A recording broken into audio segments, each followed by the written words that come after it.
Hi there, folks. Welcome to another it's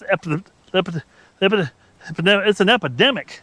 Welcome to another episode of Michael's in the Backyard. Got a lot of rain lately for the past couple days. It's really kind of, let's say, halted my excavation practices. But the other nice thing about it, it smooths out some things, so you kind of get an idea where water stands, where water doesn't stand, and all that fun stuff. But today, we're working on Blue Thunder. And my dog ran ahead of me here, which is great because I can see where the soft spots are, if there are any. This actually dried out pretty good, just to kind of give you an idea. We got a little bit of a puddle there. Expected, low spot. No puddles anywhere else. This had a pretty good puddle in it in this corner, but it's already gone. But I expected that. I had a trench cut in here already. We'll talk more about that, possibly another video. This video is all about Blue Thunder. Well, I got an air leak on an air line, on the brake line, on the back of this thing. So I need to repair it so that the air compressor doesn't have to do more work than it should. But my excavation project isn't too far out in front of everything here. So I might figure out a new route because I want to get it up closer to the shop to work on it. Yeah, there's that. All right. I haven't started this thing up for a few weeks. So let's just hope she starts. The air seat's all the way down. Woo! Low rider. Let's key on. Engine stops in. Push button start. The old Detroit 466. Just amazing. Smells a little like old truck in here. We'll let her warm up a little bit and build up some air pressure. And I'll see if I can sneak it out of here. That could be a little bit of a challenge. Good news is there's metal in the back wall I can hook my magnet to.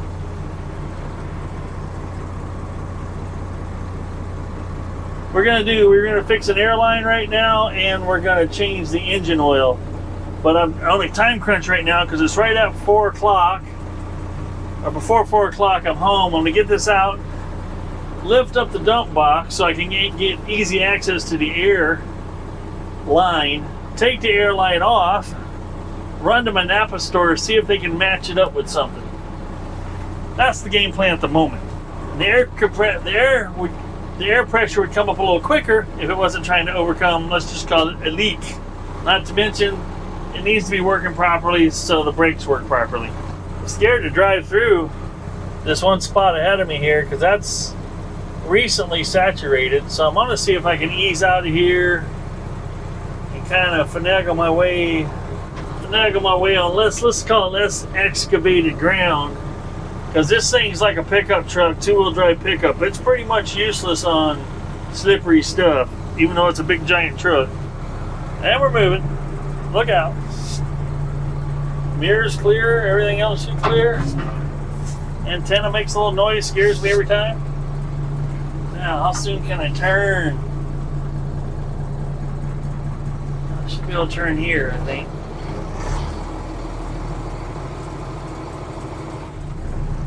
Front tire's dropping off a cliff.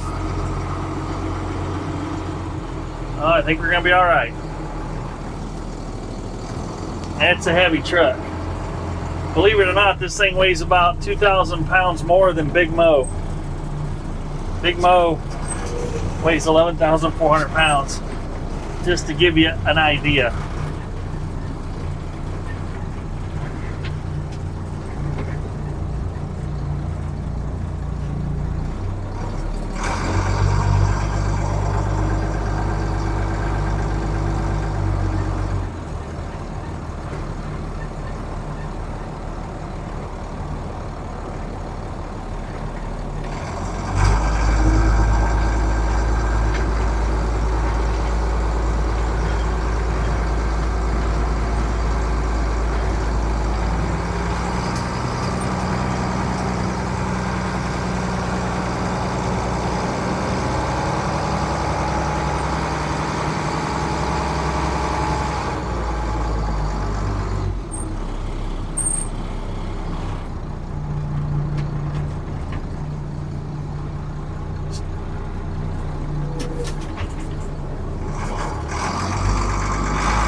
think what we'll do is we'll get the brakes fixed, then we'll put it on level ground, then we'll change the oil.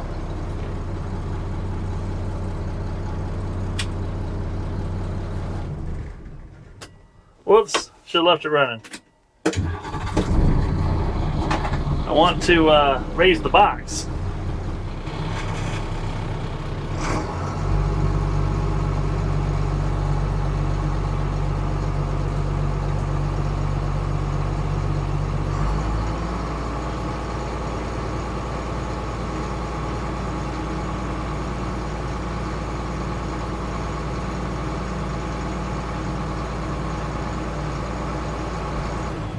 Okay, box is up. See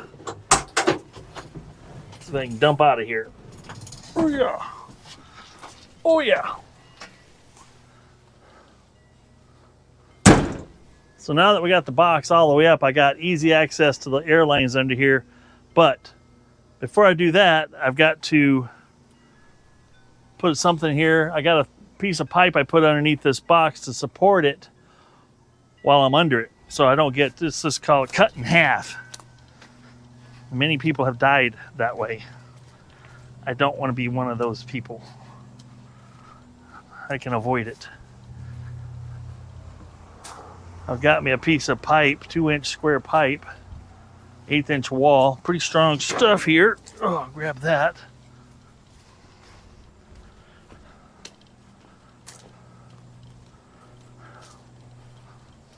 Kind of on a hill here, but we'll be okay. Air brakes are all locked up, which is a good thing, right? Whoop. So I've got this pipe that I can put right inside this leaf spring here and on the underside of the box. So right there, that'll catch the box. So if it decides to come down, it won't come down. Now, the air line that was leaking. Dun, dun, dun.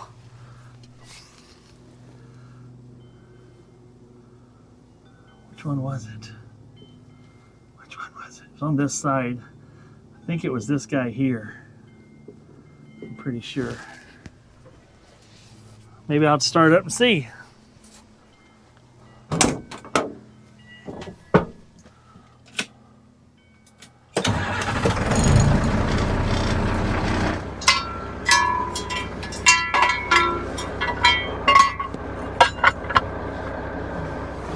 Yeah, I have to disengage the air brake to hear it. It's this guy right here.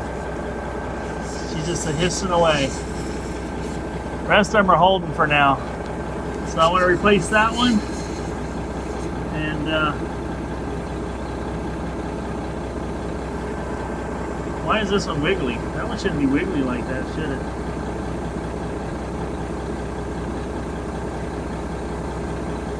I'm gonna get some soapy water. I've currently literally done nothing to this truck but drive it home and around the yard a little bit, hauling a few things around the yard.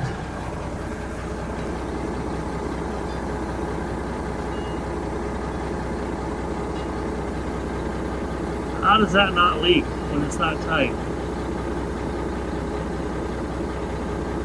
Maybe it's designed to move. Yeah, that one moves too. Okay, we know which one's leaking now. Let's get it off of there. This thing's about to make me go get tractor tools. 1 1/16 it is.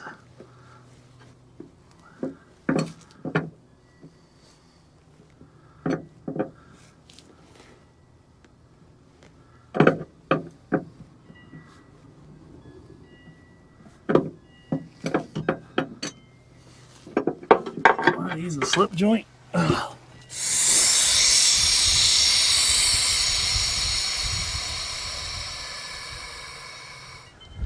Just presume that we take all the air off the system. Seems to make sense to do that.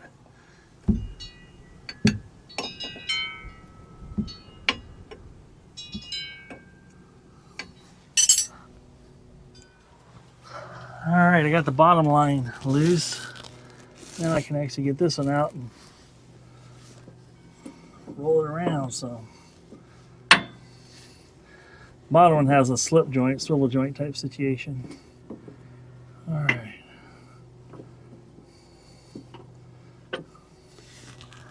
There we go.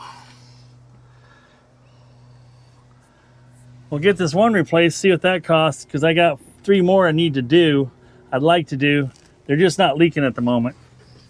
So far, what's the time we got? We're running good on time so far, I think. 4:11. I'm 15 minutes away from Napa. Be back when I'm back. Made it back from Napa. Sometimes it's just better to be lucky than good. They had one hose in stock, and it was the right length. The only difference were the fittings on the end were different. One had a JIC fitting and the other had regular pipe thread on it. So I got these adapters he had there. So we're gonna go ahead and put one of these in here, and we'll stick one down here.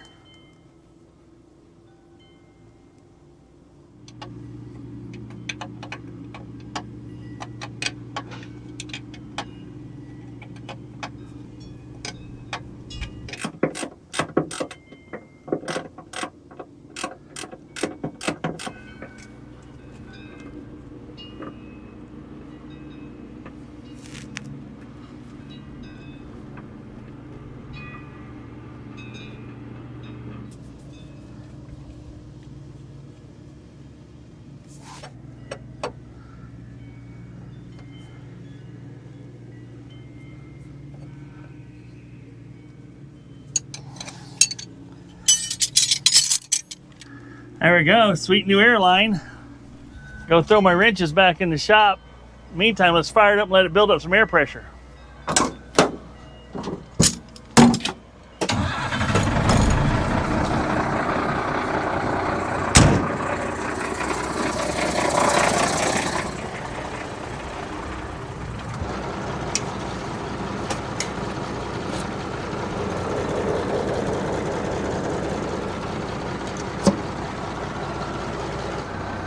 All right, let's take the air brake off.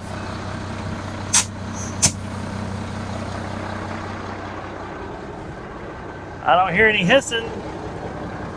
That's good. Put some soapy water on some stuff here.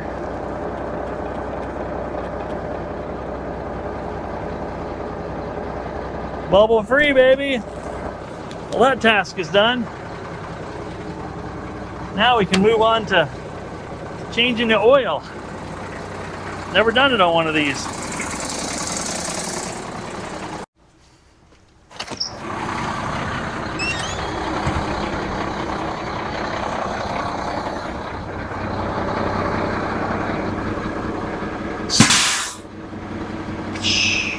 So manly.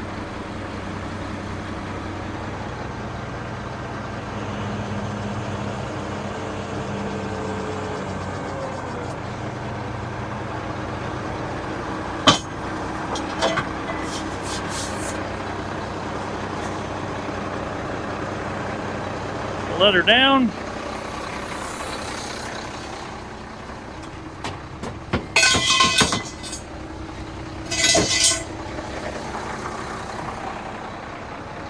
Coming down.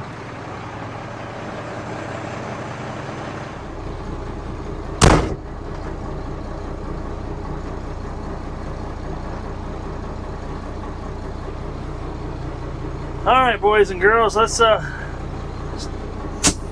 take her for a drive down the road and see if we can't get us some oil circulating before we drain it.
I'd say after that little spin, we got her good and warm.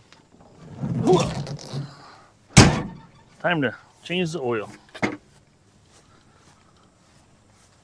Like I said, I've never done an oil change on something this size. I don't know what it's going to take. I do know it takes 2 oil filters. Ugh.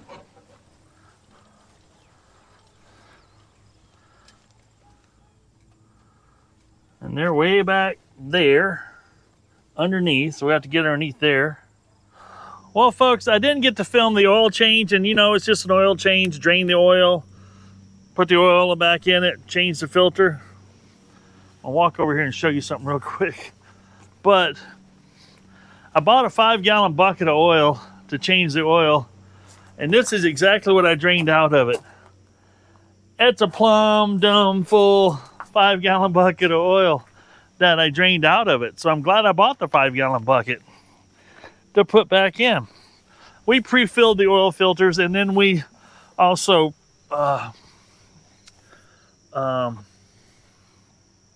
dumped all the oil in through here. Had to get me a little flexible funnel, strap it up here with this piece of wire that I left here last night. We'll pull that out of the way now. But anyway, we got it all done. Let's pull the dipstick and see what we got here. I started it up, let it run for a little while, and we're clear up to just a hair under the full mark. And we got some clean, fresh diesel oil. Sweet. Now that we got that done, we have other maintenance items we need to get done on this thing as well.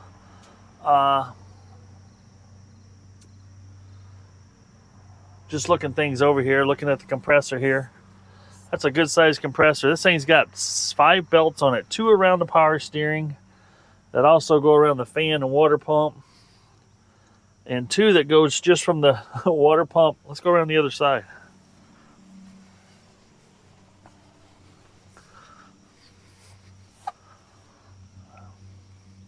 Yeah, there's actually, on that whole water pump pulley, there's 5 belts on that thing.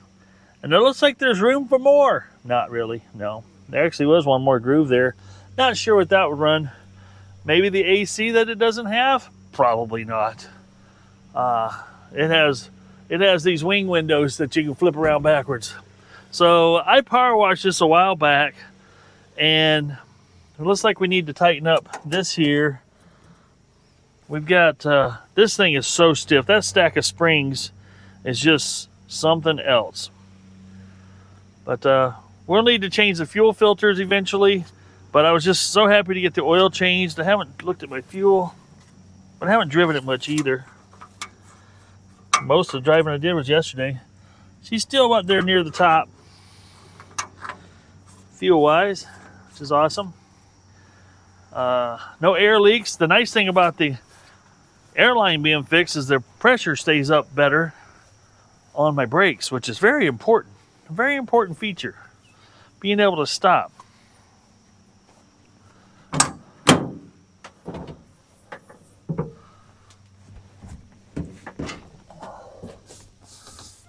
It's holding pressure too. It's up, still holding 90 pounds of air pressure, which is very nice. That's overnight. I had 120 when I went to bed, so the fact that it only leaked out 30 pounds overnight, I can't complain about that. That kind of tells me a lot of other stuff is still pretty tight, air-wise on it. We got a giant dirt dauber nest here. Holy smokes.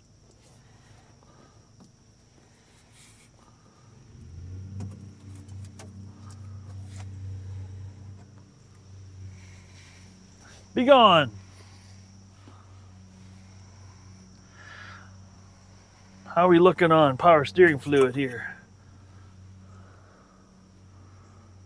Looks like it could use some. Doesn't have a dipstick. And I can see the filter, so it probably should be a little fuller than that.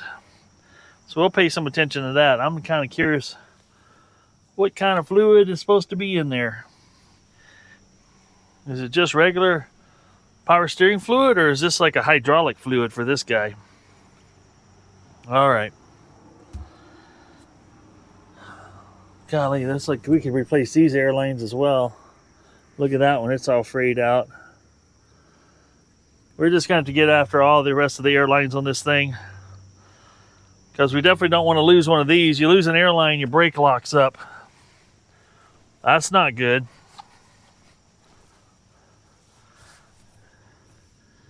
Yeah, we're going to have to get after these. That's the next on the repair list.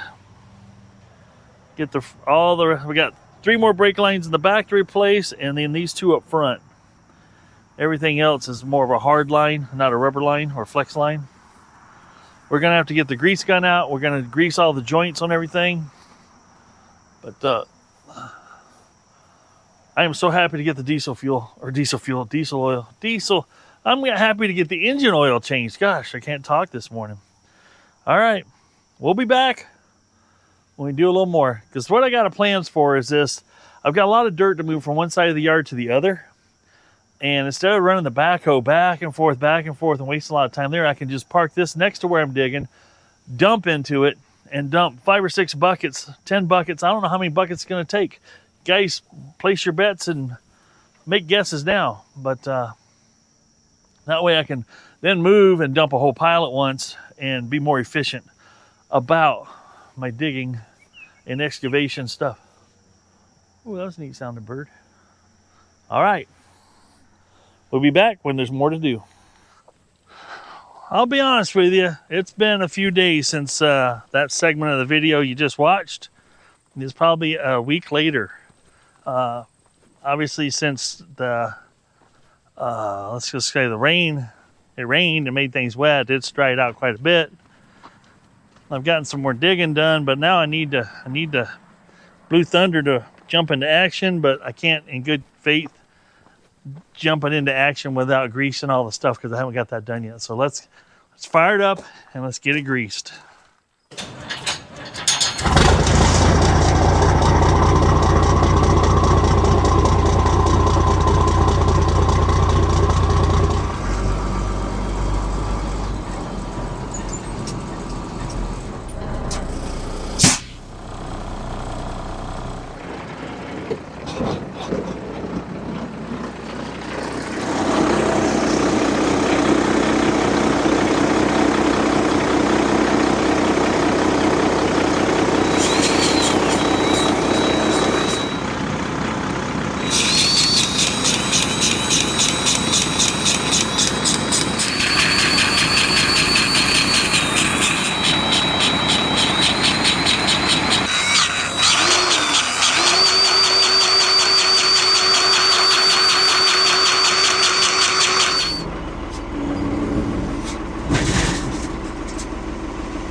Alrighty, folks, you got to see what I call Blue Thunder. That's my 79 International dump truck in action.